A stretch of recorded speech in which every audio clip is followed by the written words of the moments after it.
Hello and welcome back to another video. Better late than never, I guess. But in this video, we are going to talk about a really common thing that you are probably going to need to implement in your backend, and that thing is pagination. Now, currently, we have all kind of different endpoints that allow us to do different things in our fruit server. So we basically do all the basic CRUD. We get data, we add, we delete, all that good stuff. But currently, when we try to retrieve data, so when we try to read the list of fruits that we have, if you can see here in the getFruit endpoint, if we go to the getFruit function, hold Control or Command and click, we just use the fruit collection and we apply all our filters. Oops, we apply all our filters, and what this will do is return all fruits in this collection that match this filter, basically. So this is the filter and this is the limit, and this is just sorting, But the thing is, most of the time you don't just want all the results, and you don't want all results, just in a single response, because more often than not your database is probably going to have more than just 10 fruits. If you're talking about maybe like posts, or maybe if you're building like it's like a kind of a social server, or maybe like you have products, so you're like you have an e-commerce website, so maybe like you have hundreds, thousands of products. So it's obviously not convenient to just when someone contacts your get products endpoints and asks you for your products, it's obviously not convenient to make a query to your database and just grab all those 100 products or just 1,000 products with all the properties, because that's going to be very slow, and that's going to cost you a lot of bandwidth. And more importantly, the client that actually requested those products is highly unlikely to actually look at all those products. They just need like a few of them. So that's where pagination comes into play. So the most something that you've interacted with a lot is probably web search. So when you search on Google, DuckDuckGo, whatever, you see some search results, and when you keep scrolling, so it's either going to be one of the two things. It's going to be is either you're going to see which page you're at, so it's going to say you're at page 1 and you're going to have like page 2, page 3, and goes on, or it's going to have some of these ultimate infinite scrolling mechanisms. So when you scroll, when you're almost going to reach the end of the page, is going to load the next page. So it seems like you're infinitely scrolling, kind of like social media, But that's beyond the point. That's the job of the backend to determine when are they going to request the next page. That's another topic. But that's just an example. Also, YouTube search. So if you search videos on YouTube, you just keep scrolling, it's going to load the next page. You get the idea. I hope so. So how can we implement pagination here in Ktor? So the first thing that we want to do is create a model that will represent the paged response. So the paged response is going to be a little bit different. It's going to have a little bit more details, like hey, you're on page 1 and there's total number of pages, stuff like that. So let's do it so you can see it in action. So I'm going to go to the data model package and go to the fruit Ktor file, which has the fruit data class, and I'm just going to create another data class. Okay, stop auto completion. I'm going to create another data class fruit page, so let's call it that way. And this so in the fruit response, I want to have a list of fruits. So a list of fruit, just like that. And I want to have page. So let's say page, it's going to be an integer. And let's say total, and it's going to be an integer in our case. And I'm going to have page size, integer as well, and total pages, just like that. And let's annotate this fruit page with serializable. Yeah, that's it for the fruit page, for our fruit page. You can customize it further by adding more fields. You can also add serial names, so you don't have this camel case keys here. but I'm just going to leave it like this for a moment. So let's go to the database Ktor file, where we have the getFruits function that actually calls our MongoDB and gets all of our data. The modification we are going to do is actually really simple. So what I'm going to do here is first, if you take a look at the paged fruit model, the data class that we created, we need the total number of fruits. So we can easily get that by, so we can make a variable total. So that's going to be fruit collection dot count documents, and that's it. So this count documents function in MongoDB will count how many documents we have, and we also, of course, can pass our filters, which what we are going to do, since we want to get how many documents actually do match that specific filter. We don't just want all the documents all the time. Another thing that we need here is going to be the skip value. So let's call it skip, and let's do skip is how many fruits we want to skip. It's going to be the page multiplied by the limit. So I'm going to explain this in a moment, but I'm going to add another parameter to the getFruit function, which is the page. So we can pass which page we want to retrieve, and by default it's going to be the first page. So if the client doesn't indicate which page they want, we can automatically assume it's the first page and give them that page. Okay, so what is this skip? So basically in MongoDB we have this function that's called skip. So we find or we retrieve fruits from our collection, and then we tell MongoDB that we want to skip. Now, how many fruit documents do we want to skip? We want to skip the page number, which we currently at, multiplied by the limit. So what does that mean?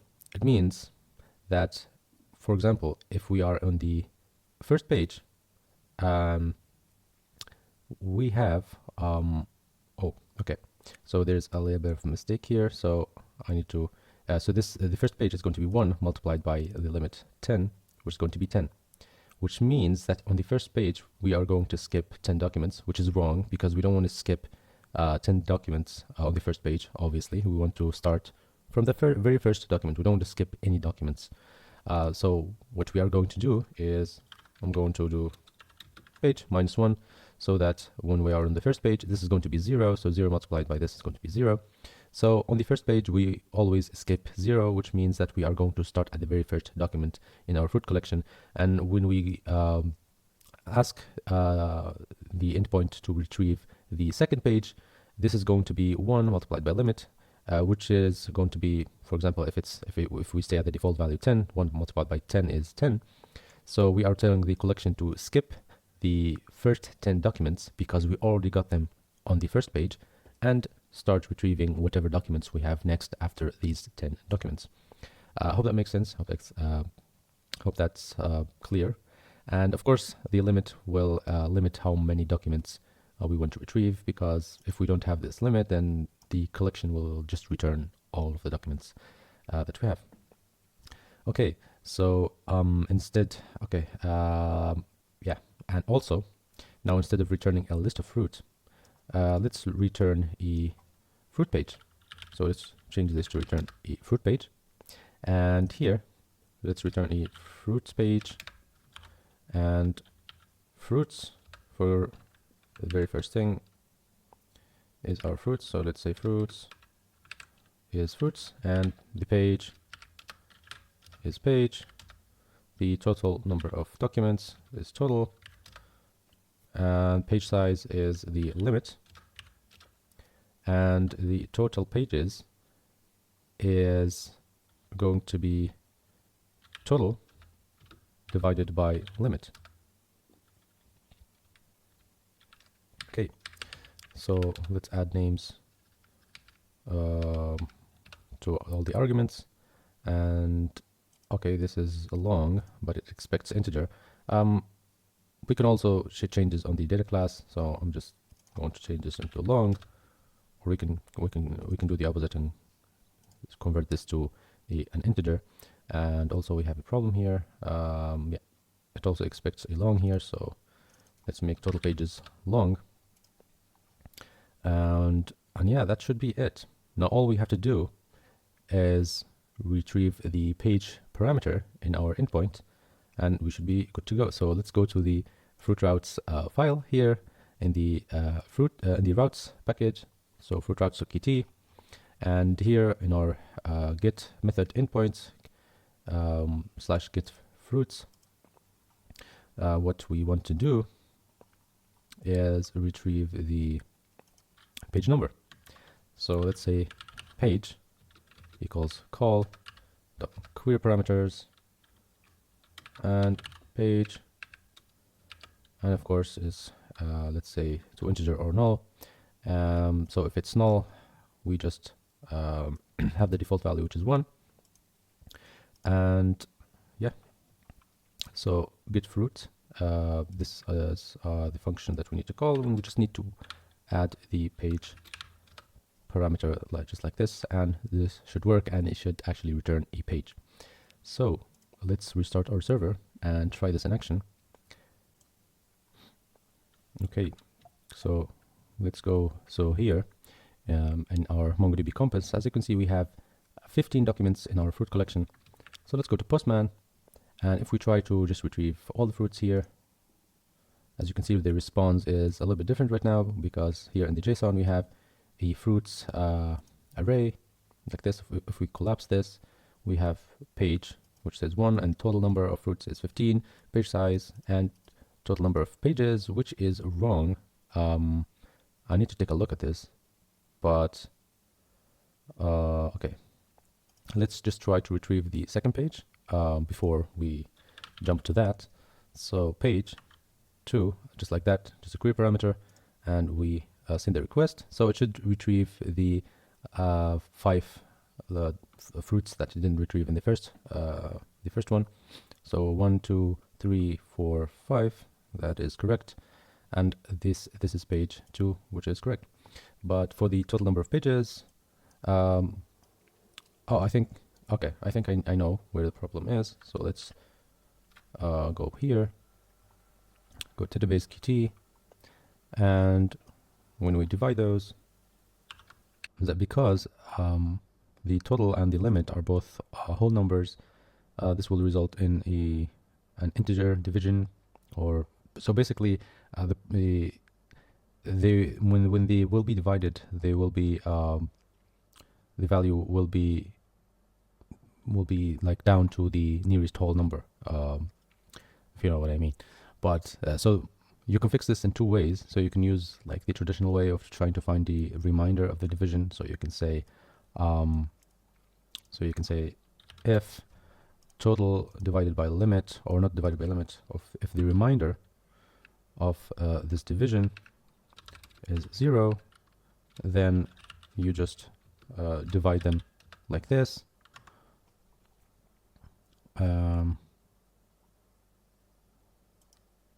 Okay, so you can do it like this. So you can see the remainder of the division, and if it equals to 0, then you can just divide total by limit.